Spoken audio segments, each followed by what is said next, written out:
If you've been wanting to learn how to make a traditional Italian focaccia bread, this is the recipe for you. Today, I'm going to teach you step by step how to make focaccia. It's a crispy, delicious, fluffy bread that you're going to love. As a former Italian culinary student, I've got some insider tips that you're not going to find on many other recipes. I hope that you enjoy this recipe. If you have any questions, throw those in the comments below and I'll be sure to help you out so you can make delicious focaccia bread. And don't forget to subscribe for even more bread recipes.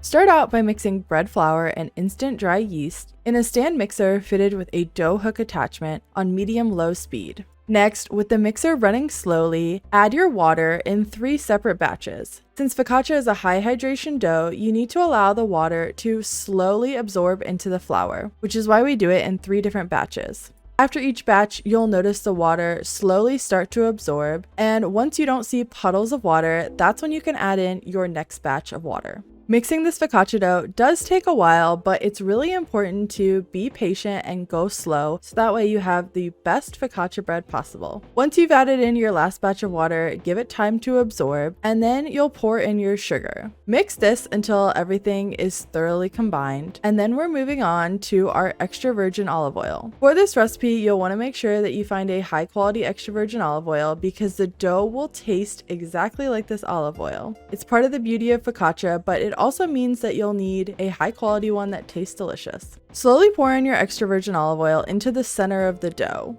If you have a KitchenAid mixer, you might find that the dough hook gets caught, especially if the olive oil runs along the side of the mixer. However, pouring it into the center of the dough is helpful and it allows the dough to incorporate easier with the extra virgin olive oil. Now, if you notice your hook starts to get caught in the olive oil and it spins without actually mixing the dough, use a silicone spatula and force the dough around the dough hook. This will help the dough hook actually catch, so that way your oil continues mixing with the dough. Now there's a lot of olive oil that goes into this recipe, so you'll have to do this in small batches. I would suggest 4 batches in order to fully mix in the olive oil.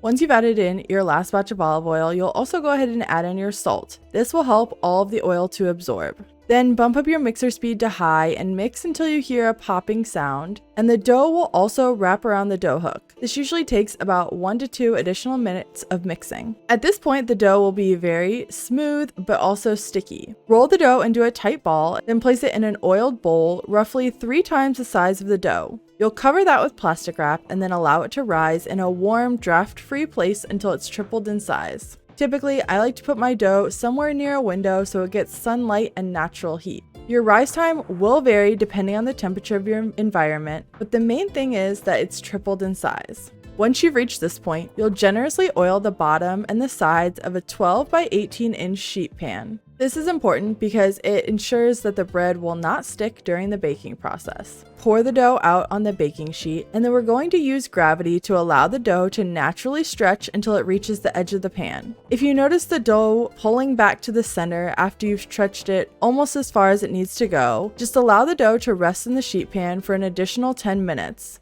This rest time will allow the dough to stretch easier without pulling back. Then use your fingertips to make indentations on the top of the focaccia bread.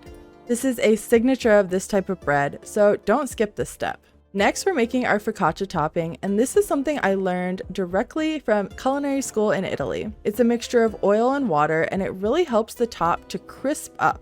You'll pour this on top of your bread, and then we need some seasoning, so we're going to use some flaky sea salt and just sprinkle that over the top. Then we have one final step before baking. We need to cover the sheet pan with plastic wrap and allow it to proof in a warm, draft-free place until again tripled in size. This usually takes about an hour. Once it's ready, place it in a preheated 430 Fahrenheit oven and bake for 25 to 30 minutes. When you pull it out of the oven, it should be golden brown and crispy on top. Place the focaccia on a cooling rack and then cover with a tea towel. This will ensure that your bread stays nice and soft while it cools. Once the focaccia has cooled to room temperature, you can remove it from the pan and slice it into individual pieces. Then when you're ready to serve it, focaccia is always double baked, so you'll reheat your oven to 350 degrees and bake it for an additional 18 to 20 minutes so that way it's really crispy and hot when you serve it. The full recipe along with tips and tricks will be linked in the description below.